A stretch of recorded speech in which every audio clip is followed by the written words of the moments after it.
បើវត្តមានអូនធ្វើឲ្យអារម្មណ៍បងមិនល្អមានតែល្អកកបងអាចប្រាប់ត្រង់បានអូនមិនទៀមទាក្នុងនាមជាមនុស្សរំខានប្រាប់ត្រង់ក៏បានអូនសុខចិត្តដើរចេញមិនបន្តក៏មិនឲ្យគេចាំរាប់ខែឆ្នាំចាំយើងបែកគ្នា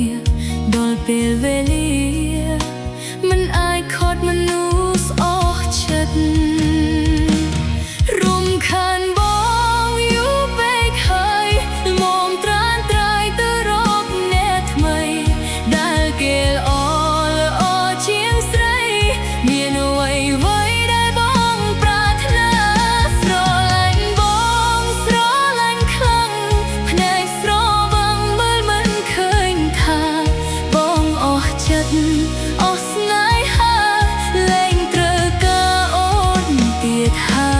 យ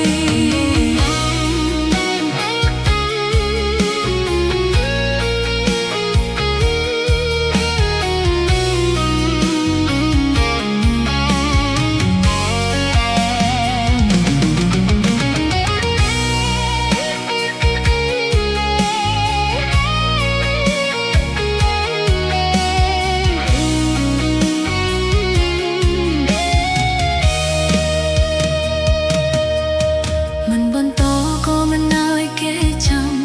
រាប់ខែឆ្នាំចាំយើ